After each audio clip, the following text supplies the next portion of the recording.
சந்தோஷமாய் மாறும். உங்கள் கவலைகள் கண்ணீர் எல்லாம் மறைந்துவிடும். உங்கள் துக்கம் சந்தோஷமாய் மாறும். உங்கள் கவலைகள் கண்ணீர் எல்லாம் மறைந்துவிடும். கலங்காதே மகனே, கலங்காதே மகளே, கலங்காதே மகனே, கலங்காதே மகளே. என் இயேசு கைவிட மாட்டான், என் இயேசு கைவிட மாட்டான்.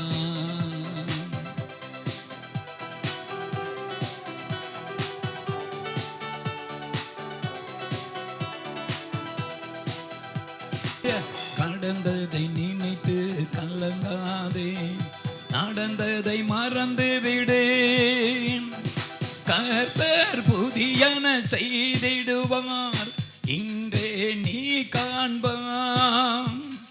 கர்த்தர் புதியன செய்திடுவார், இன்றே நீ காண்பாம். இன்றே நீ காண்பாம், இன்றே நீ காண்பாம். கலங்கிடவே வேண்டாம், கலங்கிடவே வேண்டாம். நம் இயேசு கைவிட மாட்டான், என் இயேசு கைவிட மாட்டான்.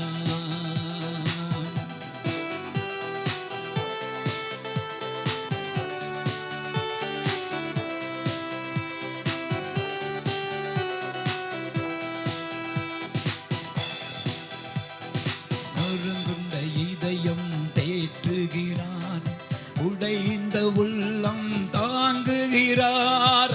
நொறுங்குண்ட இதயம் தேற்றுகிறார், உடைந்த உள்ளம் தாங்குகிறார். காயங்கள் அனைத்தையும் கட்டுகிறார், கண்ணீர் துடைக்கின்றார். காயங்கள் அனைத்தையும் கட்டுகிறார், கண்ணீர் துடைக்கின்றார். உன் கண்ணீர் துடைக்கின்றார், உன் கண்ணீர் துடைக்கின்றார். கலங்கிடவே வேண்டாம், கலங்கிடவே வேண்டாம். நம் இயேசு கைவிட மாட்டான், என் இயேசு கைவிட மாட்டான்.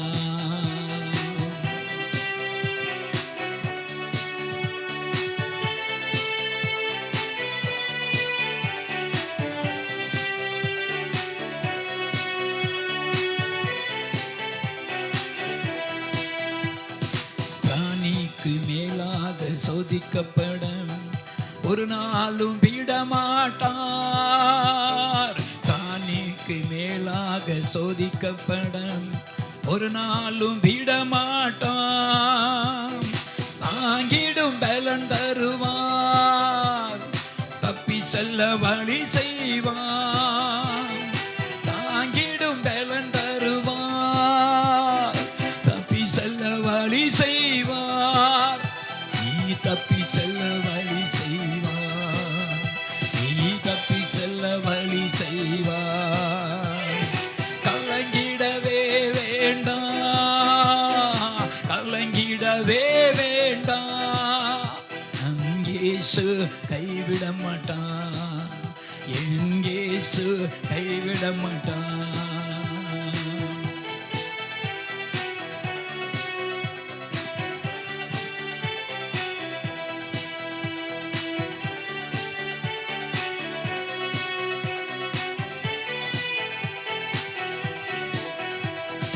நல்லதொரு போராட்டம் போராடுவோம், விசுவாசம் காத்து கொள்வோம்.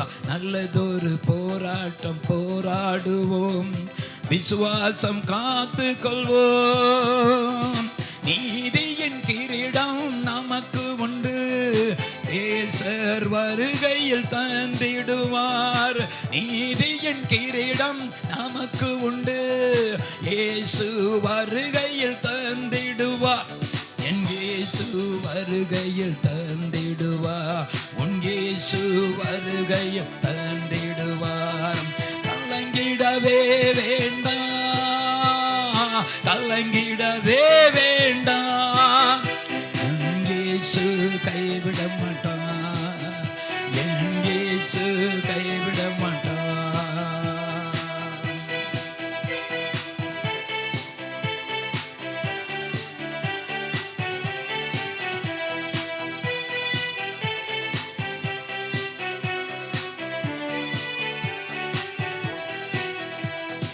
மாலையில் மகனே அழுகின்றாயோ, காலையில் மகிழ்வாய். மாலையில் மகனே அழுகின்றாயோ, காலையில் மகிழ்வாய். நீத்திய பேரானந்தம் நேசரின் சமூகத்திலே, நீத்திய பேரானந்தம் நேசரின் சமூகத்திலே, நம் நேசரின் சமூகத்திலே. கலங்கிடவே வேண்டாம், கலங்கிடவே வேண்டாம். நம் இயேசு கைவிட மாட்டார், என் இயேசு கைவிட மாட்டார்.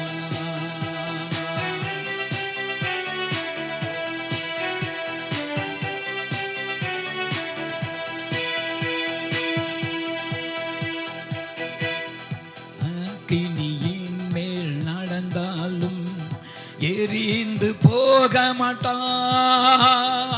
அக்கினி மேல் நீ நடந்தாலும் எரிந்து போக மாட்டான். ஆறுகளை நீ கடந்தாலும் மூழ்கி போக மாட்டான். ஆறுகளை நீ கடந்தாலும் மூழ்கி போக மாட்டா, நீ மூழ்கி போக மாட்டா, நீ மூழ்கி போக மாட்டா. கலங்கிடவே வேண்டாம், கலங்கிடவே வேண்டாம். நம் இயேசு கைவிட மாட்டான், என் இயேசு கைவிட மாட்டான்.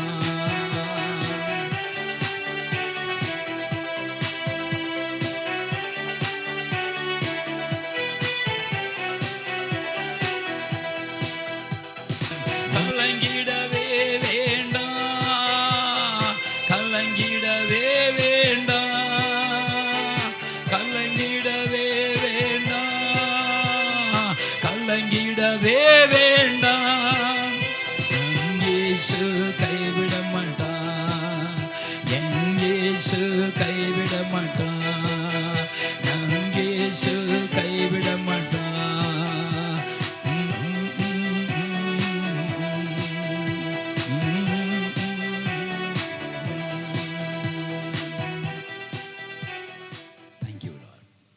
Praise the Lord. என் ஆண்டவராகிய இயேசு கிறிஸ்துவுக்கு மகிமை செலுத்துகிறேன். கேட்கிற ஒவ்வொரு பிள்ளைகளுக்கும் கர்த்தராகிய இயேசுவின் நாமத்தால் ஆசீர்வதிக்கிறேன். கர்த்தர் நம்மோடு பேசுவாராக. நாம் கேட்போம். ஆண்டவருடைய வேத வாக்கு ஏசாயா புஸ்தகம் 41ஆம் அதிகாரம், அதில் 13வது வசனம். உன் தேவனாய் இருக்கிற கர்த்தராகிய நான் உன் வலதுகையை பிடித்து பயப்படாதே, நான் உனக்கு துணை நிற்கிறேன் என்று சொல்கிறேன். எப்போதும் ஆண்டவருடைய வேத வார்த்தைகளை கேட்கிற ஒவ்வொரு தேவனுடைய பிள்ளைகளும் வேதவசனம் தலைப்பு என்ன கொடுக்குறாங்க அதை கவனிக்கணும். ஆண்டவர் இந்த பூமியில் மனுஷனுக்கு உதவி செய்ய தான் பூமியில் வந்திருக்கிறார். இன்னைக்கு கர்த்தர் நம்மோடு பேசுகிற வார்த்தை அதில் எழுதியிருக்கிறது, உன் தேவனாய் இருக்கிற கர்த்தராகிய நான் உன் வலதுகையை பிடித்து பயப்படாதே. வலதுகையை தேவன் பிடிச்சிருக்கிறார். நமக்கு ஆறுதல் சொல்ல, நமக்கு உதவி செய்ய, நம்முடைய தேவைகள் என்னதென்று சொல்லிக் கொடுக்க அவர் வலதுகையை பிடித்திருக்கிறார். தகப்பன் சிறுவதில் பிடிப்பாங்க, அம்மா பிடிப்பாங்க. அதுக்கு பிறகு கல்யாணம் முடிக்கிற இடத்துல பொண்ணு கையை பிடிச்சி கொடுப்பாங்க. ஆனால் இங்கே கர்த்தரே உன் வலது கையை பிடித்திருக்கிறார். ஆண்டவர் சொல்றாரு, நான் உனக்கு துணை நிற்கிறேன் என்று சொல்லுகிறேன். ஆண்டவர் பொய் சொல்ல மாட்டார். வலது கையை துணை செய்ய வந்திருக்கிறது. கர்த்தருடைய நாமத்தினாலே இந்த 41ஆம் அதிகாரத்தில் 10வது வசனம் வாசிக்கிறது கவனிங்க. நீ பயப்படாதே, நான் உன்னோடு இருக்கிறேன், உன்னுடனே இருக்கிறேன். திகையாதே, நான் உன் தேவன், நான் உன்னை பலப்படுத்தி உனக்கு சகாயம் பண்ணுவேன். என் நீதியின் வலது கரத்தினால் உன்னை தாங்குவேன். மறுபடியும் நீதியின் வலது கரம் தேவன் சொல்றார், நான் தாங்குவேன். நீ எதை குறிச்சும் கவலைப்படக்கூடாது. அவருடைய கையை நீதியின் வலது கரம், நீதியை செய்கிற கரம். அந்த தெய்வத்துடைய கரம் இங்கே சொல்லப்பட்டிருக்கிறது. உங்களை பார்த்து, உன்னுடைய வலது கையை நான் பிடித்திருக்கிறேன். உன்னுடைய வாழ்க்கையில் உன்னுடைய எல்லா பாதையிலும் நான் வலது கையை பிடிச்சு நடக்கிறேன். நான் உங்களுக்கு இப்படியா சொல்ல முடியும். வலது கை அப்படி சொல்லும்போது அது தேவனுடைய கைதான். நம்ம பணம் கொடுக்கறது, வாங்கிறது, வேலை செய்கிறது, நிறைய தேவனுடைய பிள்ளைகள் அத்தனை பேரும் அந்த வலது கையை ஒரு தேவ பலனாக உபயோகப்படுத்துவார்கள். அந்த ஆண்டவருடைய கையை நமக்கு கத்தருங்க அனுப்பியிருக்கிறார் பாருங்க. நீ பயப்படக்கூடாது, நான் உனக்கு துணை நிற்கிற ஒரு வலது புயம், ஒரு வலது கையை நான் உனக்கு கொடுக்குறேன். அந்த தெய்வம் இன்னைக்கு நம்மோட கூட இருக்கிறார். நம்ம சங்கீதத்தில் 16ஆம் அதிகாரத்தில் 8வது வசனம் சொல்லப்பட்டிருக்கிறது, அவரை நான் எப்பொழுதும் எனக்கு முன்பாக வைத்திருக்கிறேன், அவர் என் வலது பட்சத்தில் இருக்கிறபடியால் நான் அசைக்கப்படுவதில்லை. அப்போ வேதம் நமக்கு அந்த எப்போதும் வைத்திருக்கிறேன், என் கர்த்தரை, என் ஆண்டவரை எப்பொழுதும் எனக்கு முன்பாக வைத்திருக்கிறேன், அதுதாங்க வேதம். நீங்கள் வேத வசனத்தை இரவும் பகலும் தியானிக்கிற மனுஷன் பாக்கியவான். அவன் நீர்க்கால்கள் ஓரமாய் நடப்பட்டு தன் காலத்தில் தன் கனியை தந்து இலையுதிராது இருக்கிற மரத்தை போல இருப்பான். அவன் செய்வதெல்லாம் வாய்க்கும். ஆண்டவர் சொல்றாரு, இந்த வலது கையில் எப்போதும் வேதத்தை படிக்கிற தேவனுடைய பிள்ளைகளுக்கு இந்த வசனம் என்ன சொல்லிக்கொள்கிறது? அவர் உன் வலது பட்சத்தில் இருக்கிறபடியால், அவர் என் வலது பட்சத்தில் இருக்கிறபடியால் நான் அசைக்கப்படுவதில்லை.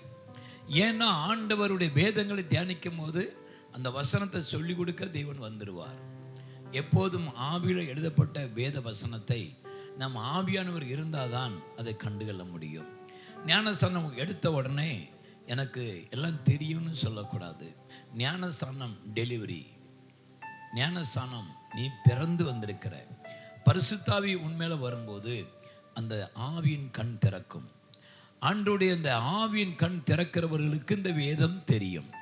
இந்த வேதத்தை பார்ப்பதற்கு இந்த 2 கண்ணு போதாது, இன்னொரு கண் இருக்கு, அது மனக்கண். அந்த ஆவியின் கண்களை தான் தேவன் சொல்லுகிறார். தேவ பிள்ளைகள் சொல்லுவாங்க. சங்கீத புஸ்தகம் 119ஆம் அதிகாரத்தில் 18வது வசனம், கர்த்தாவே என்னுடைய கண்களை திறந்தள்ளும், நான் உம்முடைய வேதத்தில் உள்ள அற்புதங்களை, அதிசயங்களை நான் பார்க்கும்படி என் கண்களை திறந்தள்ளும். ஆண்டவர் இந்த பூமியில் மனுஷனிடத்தில் நிறைய ஆசீர்வாதங்களை கொடுத்து வச்சிருக்கிறார். நம்ம தான் கேட்க தெரியாமல் கேட்குறோம். இந்த வசனம் எனக்கு புரியலையே, இது தெரியல அப்படி சொல்லும்போது நம்முடைய கண் திறக்கப்படலை. கண் திறப்பதற்காக நம்ம ஒரு சின்ன ஜெபம், உம்முடைய வேதத்தில் உள்ள அதிசயங்களை நான் பார்க்கும்படிக்கு என் கண்களை திறந்தள்ளும். தேவ பிள்ளைகளே, தேவனுடைய பிரசன்னமும் தேவனுடைய மகிமையும் இந்த வேதத்துக்குள்ளே இருக்குது. எத்தனை துக்கம், கஷ்டம் வந்தாலும், கவலைகள் வந்தாலும் நீங்கள் இந்த வேதத்தை படித்து பாருங்கள். தகப்பன் தாய் சொல்லிக் கொடுக்கறது போல இது அதை விட மேலாக சொல்லிக் கொடுக்கும். இந்த வேதத்தை தேவன் நமக்கு தானமாக கொடுத்திருக்கிறார். தானமாக கொடுத்ததை தானமாக கொடுங்கள் என்று அவர் சொல்லியிருக்கிறார். அவருடைய அன்புக்கு அளவு இல்லை. பாருங்கள், யோவானும் பேதுரும் ஒரு பரிசுத்த ஆராதனைக்கு எருசலேமுக்கு போகிறாங்க. அங்கே ஒரு அழகான கோல்டன் கேட், அப்படின்னா கோல்டன் கதவு, அந்த சர்ச்சி. அதுக்கு முன்னால் பிறப்பிலேயே ஒரு சப்பானியை தூக்கிட்டு வராங்க. அவன் தாய் வயிற்றிலிருந்தே சப்பானியாக இருந்திருக்கிறான். அந்த மகனை தூக்கி கொண்டு அந்த கோல்டன் கேட்டுக்கு முன்னால் வச்சு அவனை பிச்சை எடுக்க வைக்கிறாங்க. பாருங்க, பிச்சை எடுக்கிறதுக்கு தான் இவள் ஆக்கி, இவனுக்கு 2 காலு ஊனமற்று போயிட்டான், இவனுடைய வாழ்க்கையில என்ன ஒன்றும் கிடையாது அப்படின்னு தெருவில் கொண்டு வச்சுட்டாங்க. அப்படின்னு ஒரு மண் ரோடு, அந்த ரோடு வந்து எப்போ புழுதியாக இருக்கு, அதில் கொண்டு வச்சுட்டாங்க. அவன் வாரவங்க போகிறவங்க தேவாலயத்துக்கு வர்றவங்க இடத்துல, ஐயா 2 கால் நடக்க முடியாது, ஏதாவது உதவி செய்யுங்க, எனக்கு சாப்பாடு கொடுங்க, இப்படி அவன் கேட்டு அவன் பிச்சை எடுத்து கொண்டிருந்தான். நல்லா கவனிங்க, நீங்கள் தேவ ஆலயத்துக்கு முன்னால் வந்தாலே தேவனுடைய பார்வை உங்கள் மேலே வந்துடும். நீங்கள் எந்த இடத்துல வந்து உட்கார்ந்துருக்கிறீங்க, எங்கே இருக்கிறீங்க, அப்போது தேவன் உங்களை பார்ப்பார். அவர் தேவனை தேடுகிற உணர்வு உள்ளவன் உண்டோ என்று பார்க்க கர்த்தர் மனுபுத்திர மேல் கண்ணோக்கினார். அப்போ நம்ம மேல அவர் கண்ணோக்குகிறார், தேவனை தேடுகிற உணர்வு இருக்கிறதா, புத்தி இருக்கிறதா அப்படி சொல்லி. இந்த மகன் பிச்சை எடுக்கிறதை என் ஆண்டவர் இயேசு பார்த்திருக்கிறார். இவனுடைய வாழ்க்கையில அவன் பேசுகிற வார்த்தைகளை அவர் கவனிச்சிருக்கிறார். ஆண்டவர் உங்களை ஆசீர்வதிப்பார். இந்த ஏழைக்கு உதவி செய்யுங்க, எனக்கு கால் நடக்க முடியாது, நான் ஊனமற்று போயிட்டேன், நான் பிறந்திருந்தே நான் சப்பனியாக இருக்கிறேன், இந்த ஆண்டவர் உங்களுக்கு உதவி செய்வார், எனக்கு உதவி செய்யுங்க அப்படின்னு அவன் கேட்டுகிட்டே இருந்திருக்கான். அந்த நேரத்தில் யோவானும் பேதுரும் தேவாலயத்துக்கு வர்றாங்க. தேவாலயத்துக்கு வரும்போது இவன் அவங்களிடத்திலும் பிச்சை கேட்குறான். என்ன சொல்லி கேட்குறான் தெரியுமா? ஐயா, தேவ பிள்ளைகளே, சாப்பாடுக்கு ஏதாவது கொடுங்க, 2 கால் நடக்க முடியாது, ஏதாவது உங்கள்கிட்ட இருக்க காசு ஏதோ இன்னும் கொடுங்க, எனக்கு உதவி செய்யுங்க அப்படி கேட்குறான்.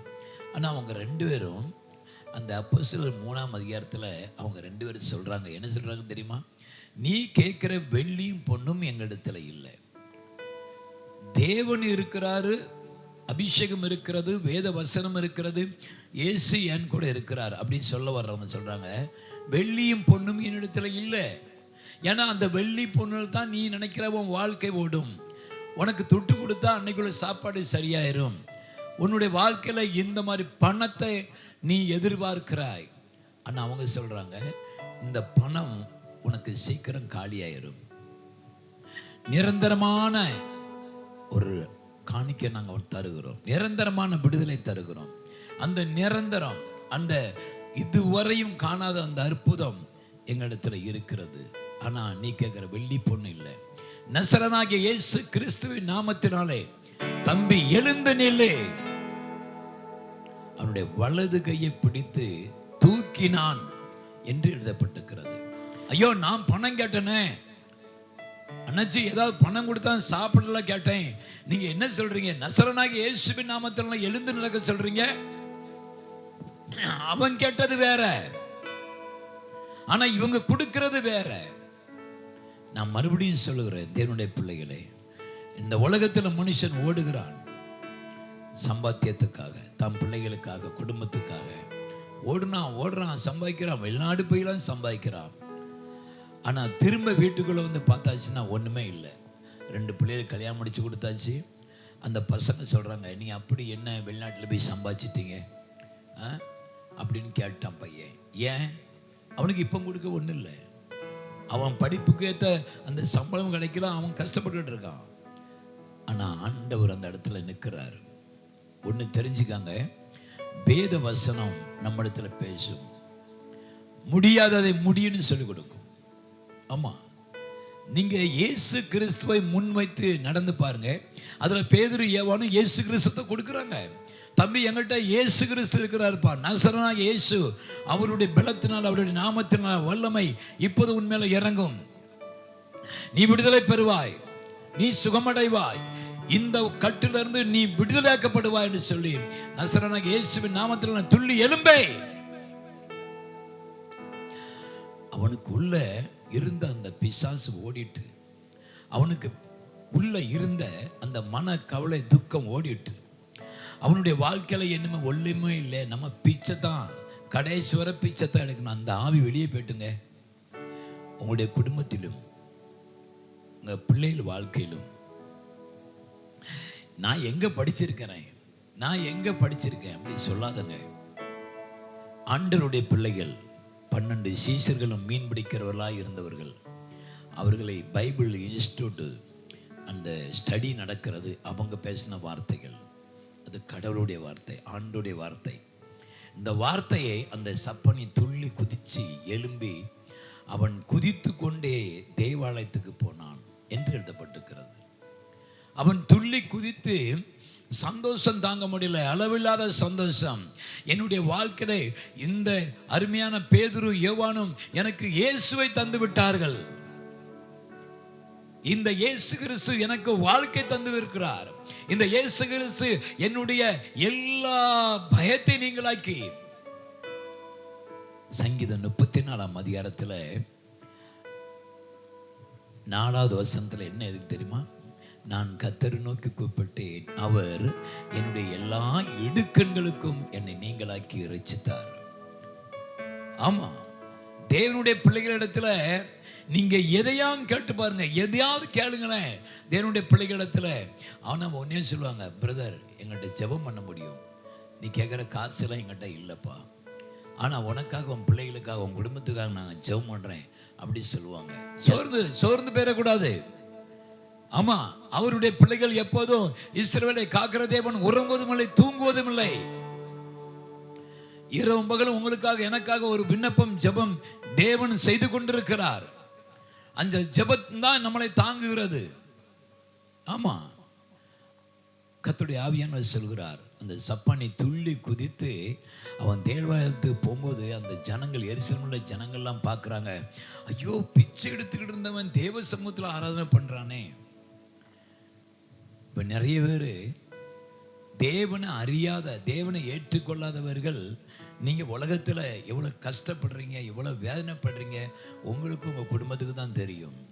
ஆனால் நீங்கள் ஒரு ட்ரிப் இயேசுகிட்ட வந்து பாருங்கள், அந்த இயேசுகிட்ட கேட்டு பாருங்களேன், அந்த இயேசுடைய மகிமையான அற்புதத்தை நீங்கள் பாருங்கள், அளவில்லாத ஒரு சந்தோஷத்தை நீங்கள் அனுபவிக்க முடியும். சங்கீத புஸ்தகம் 113ஆம் அதிகாரத்தில் 7வது வசனம் எழுதியிருக்கிறது, அவர் புழுதியிலிருந்து எளியவனை தூக்குகிறார், குப்பையிலிருந்து அவர் சிறியவனை உயர்த்துகிறார் என்று எழுதப்பட்டிருக்கிறது. 7ஆம் வசனத்தை பார்க்கலாம். ஆனால் அதில் ஆண்டவர் குப்பையிலிருந்து உயர்த்துகிறவர். ஆமாம், உங்களை யார் ஒதுக்கி போட்டாங்களோ, பிச்சை எடுக்க போட்டாங்களோ, யார் உங்களை தள்ளி ஒதுக்கினார்களோ, உங்கள் வீட்டில் இவன் சொல்லி கேட்க மாட்டான், இவன் படிக்க மாட்டான், இவன் வேலை செய்ய மாட்டான், இவனுக்கு எங்கே திருமணம் நடக்கும்போது இவனுக்கு பொண்ணே கிடைக்காது, இவனுக்கு வாழ்க்கை ஒன்றுல நினைக்கிறாங்களோ, அவங்க முன்னால் நீங்கள் துள்ளி குதித்து இந்த இயேசு கிறிஸ்துவின் நாமத்தினாலே பெரிய ஒரு சாட்சி சொல்வீர்கள். ஆமாம், பிரபுகளோடும் தமது ஜனத்தின் அதிபதிகளோடும் உட்கார பண்ணுவார். அப்படிப்பட்ட ஒரு தெய்வம் அவர். எங்க கிடந்தா? குப்பையில கிடந்தா. தமது ஜனத்தின் அதிபதிகளோட, பிஷப், ஆமா, சர்ச்சில் உள்ள பெரிய பிஷப்க்கு கூட பக்கத்தில் உட்கார்ந்து அங்க உட்கார்ந்து பாட்டு படிச்சு ஆராதனை செய்துட்டு அவர் வசனம் கொடுக்க வந்திருக்கிறார். தமது ஜனத்தின் அதிபதிகளோட உட்கார பண்ணுகிற தேவன். தேவ ஜனமே, வாழ்க்கையில கல்யாணம் ஆவி குழந்தை இல்லைன்னு நினைச்சா கூட அது ஒரு கஷ்டம்தான். ஆமா, அது ஒரு கஷ்டம்தான். ஆண்டவரே எனக்கு அற்புதம் செய்யுங்க அப்படின்னு நீங்க தேவனை கூப்பிட்டு பாருங்க, அற்புதம் நடக்கும். ஏன்னா உன் தேசத்துல மலடு இருப்பதில்லை சொன்னவர் அவர் தான். யாத்திராகமம் 23:26 அவர் சொல்லியிருக்கிறார், மலடு கிடையாது. ஆண்டவருடைய சமூகத்தில் வந்த பிள்ளைகளுக்கு இந்த வார்த்தை கிரியேட் செய்யும். ஏசியா 66:9 சொல்லியிருக்கிறாரு, பிறப்பணுகிறவராகிய நான் பிரச்சாய செய்யாது இருப்பேனோ என்று உன் கர்த்தர் சொல்கிறார், பிரசவிக்க பண்ணுகிறவராகிய நான் பிரசவத்தை தடுப்பேனோ என்று உன் தேவன் சொல்கிறார். அவர் பிரசவத்தை தடுக்கிற தேவன் இல்லையே, அப்படி யார் தடுப்பண்ணாங்க? தாய் தகப்பனுடைய பாவம் பின்தொடர்ந்து 3-4 தலைமுறைகளை விசாரிப்பேன் என்று எழுதப்பட்டிருக்கிறது. தாய் தப்பன் பாட்டிக்கு பாட்டி, பூட்டிக்கு பூட்டி எல்லாம் செஞ்சுட்டு போயிட்டாங்க. ஆனா அவங்க வாரிசுகள் இங்கே கஷ்டப்படுகிறது. ஆண்டவர் சொல்கிறாரு, 3-4 தலைமுறைகள் நியாயம் தீர்ப்பேன். நீ யாரா இருந்தாலும் சரி, உன் தலைமுறை பின்னால வந்துகிட்டு இருக்கு பாவம். ஆமா, அதுல எழுதியிருக்கிறது. யாத்திராகமம் 20ஆம் அதிகாரத்தில் 6வது வசனத்தில் எழுதியிருக்கிறார், என்னுடைய வார்த்தைக்கு நீ அன்பு செலுத்தி நடக்கும்போது 1000 தலைமுறை ஆசீர்வதிப்பேன். கர்த்தருடைய பிள்ளைகளே, அவர் தம்முடைய கோபத்தை, தன்னுடைய தகப்பனுடைய கோபத்தை பாவத்துக்கு பிரதிபலனாக 3-4 தலைமுறைகளை விசாரிக்கிற தேவன். ஆனா இந்த 3-4 தலைமுறையில கட்டப்பட்டிருந்த கட்டை இயேசு அவிழ்த்திருக்கிறார். அந்த சப்பானியுடைய வாழ்க்கையில அவன் சின்ன ஒரு பையன், அவனை என்ன பாவம் செஞ்சிருப்பான்? சின்ன குழந்தைகளுக்கு வியாதி வருது, இந்த குழந்தைகள் என்ன பாவம் செஞ்சிருப்பாங்க தெரியுமா? 3-4 தலைமுறைகள் விசாரணை நடக்கிறது. இது நிறைய பேர் கவனிக்கிறது கிடையாது. ஆனா நான் உங்களுக்கு சொல்கிறேன், அதுல விடுதலை பெறதுக்கு ஒரே ஒரு ஆசீர்வாதம் இயேசு ஒருவர் தான். இயேசு கிறிஸ்துவோட பேரை சொல்கிற ஒவ்வொரு தேவ பிள்ளைகள் உள்ளத்திலையும் இந்த அபிஷேகம் கிரியை செய்கிறது. நீங்க யாராக இருந்தாலும் சரி, இந்த அபிஷேகத்துக்கு முன்னால நீங்க பேசி பாருங்க, கேட்டு பாருங்க, அவருடைய அற்புதத்தை நீங்க பார்க்க முடியும். தேவனுடைய மகிமை இறங்கி இருக்கிறது. கர்த்தருடைய வல்லமையின் ஆவியானவர் உங்களிடத்தில் பேசி கொண்டிருக்கிறார். நான் மறுபடியும் சொல்லுகிறேன், இந்த வசனத்தில் எழுதியிருக்கிறார் பாருங்க, உன் தேவனாய் இருக்கிற கர்த்தராகிய நான் உன் வலது கையை பிடித்து பயப்படாதே, நான் உனக்கு துணை நிற்கிறேன் என்று சொல்லுகிறேன். துணை நிற்கிற தேவன், செக்யூரிட்டி, துணை நிற்கிற தேவன், பாதுகாப்பு. கல்யாணம் முடிஞ்சு என் மக தேட போயிட்டால, அங்க கர்த்தர் இருக்கிறார். துணைக்கு ஒரு தேவன் இருக்கிறார். அவருக்கு பயந்தவர்களுக்கு சூழ பாளையம் இறங்கி தம்முடைய தூதர்களை தேவன் கட்டளையிடுகிறார் பாதுகாக்க. சங்கீதம் 34:7. சூழ பாளையம் இறங்கி பாதுகாக்கிற தேவன். சங்கீதம் 91:11 சொல்வார், நீ போகிற வழிகளெல்லாம் உன்னை பாதுகாக்க தம்முடைய தூதர்களை கட்டளையிடுவார், அவர்கள் கையில் ஏந்தி கொண்டு போவார்கள், உன் கால் கல்லில் இடாதபடிக்கு. அது எழுதிருக்கு பாருங்க. காலில் கல் படக்கூட தேவன் அனுமதிக்க மாட்டார். ஏன் தெரியுமா? ஏன் அவர் நமக்கு துணையை இருக்கிறார்? ஏன் அவர் நம்ம பக்கத்தில் வர்றேன்னு சொல்றார்? உன் பக்கத்தில் தான் நிற்கிறேன். என்ன மனுஷன் தேவ சாயல், தம்முடைய சாயலாக தேவன் சிருஷ்டித்தார். ஆதியாகமம் 1:27 எழுதியிருக்கிறார். ஆணும் பெண்ணையும் தம்முடைய சாயலாக, அவருடைய கண்ணு, அவருடைய மூக்கு, அவருடைய ஹார்ட், அவருடைய சரீரம், அவருடைய ஆத்மா, அவருடைய ஜீவன் நமக்கு கொடுத்திருக்கிறார். அந்த தேவன் சொல்கிறார், நீ உன் தேவனாய் கர்த்தர் ஒருவருக்கே ஆராதனை செய்வாயாக. அந்த ஒருவர் தான் உன் ஆண்டவர் இயேசு. இந்த பூமியில மரித்து உயிர் தந்த இயேசு கிறிஸ்து ஒருவர் தான். ஒரு அப்பாட்ட கேட்டேன், அண்ணாச்சி நீங்கள் எவ்வளோ படிச்சிருங்க? தம்பி, நான் வயலில் வேலை செய்கிறேன், நான் படித்ததில்லை, ஆனால் நான் தான் படிக்கலை, என் பிள்ளைகளாவது படிக்கட்டுமே. தகப்பன் சொல்கிற வார்த்தையை பாருங்கள், என் பிள்ளையாவது படிக்கட்டும், அவனுக்கு எது படிக்கணும் படிக்கட்டும், நான் நல்லா உழைச்சி அவனுக்கு பீஸ் கட்டி அவனை நான் படிக்க வைப்பேங்க, என் மகன் நல்லா படிப்பா, அவளை படிக்க வச்சுருக்கேன். அப்படி சொல்லும்போது ஆண்டவர் கண்ணீரோடு பார்த்தார். இந்த தேசம் பாவத்தில் கிடக்கிறது, உடன்கட்டையில் கிடக்கிறது, புருஷன் செத்த பொண்டாட்டியை எரிக்கிற ஒரு தேசமா இருந்தது இது. ஒரு காலத்தில் கோமணம் கட்டிட்டு வாழ்ந்து துணிமணி சரியா போட முடியாம வாழ்ந்த ஒரு தேசமா இருந்தது. எதுக்கெடுத்தாலும் ஜாதி பிரச்சனை, எதுக்கெடுத்தாலும் சண்டைகள். அத்தனையும் தேவன் பார்த்து இயேசு கிறிஸ்து ரத்தம் சிந்தி, அவருடைய சரீரத்தில் வாலிப வயதில் ரத்தம் சிந்தி, அந்த ரத்தத்தினால நம்முடைய எல்லா பாவங்களையும் கழுவி சுத்தம் பண்ணி அவர் சொல்லுகிறார், இருளில் இருக்கிற ஜனங்கள் பெரிய வெளிச்சத்தை கண்டார்கள், மனம் திரும்பி பரலோக ராஜ்யம் சமீபமாக இருக்கிறது. நீங்கள் என்னிலும் என் வார்த்தைகள் உங்கள் நிலைத்திருந்தால் நீங்கள் எது கேட்டாலும் அது நான் உங்களுக்கு தருவேன். ஆண்டவர் என்ன விரும்புறாரு தெரியுமா? நான் உனக்கு துணை நிற்கிற, மறந்துடாத. சாராய் கடையில் போய் நின்றக்கூடாது. ஒரு தகப்பன் ஸ்கூலுக்கு போகும்போது, பிள்ளை ஸ்கூலுக்கு போகும்போது வெளியே போனால் அவனை அடின்னு அடிக்கிறாரு.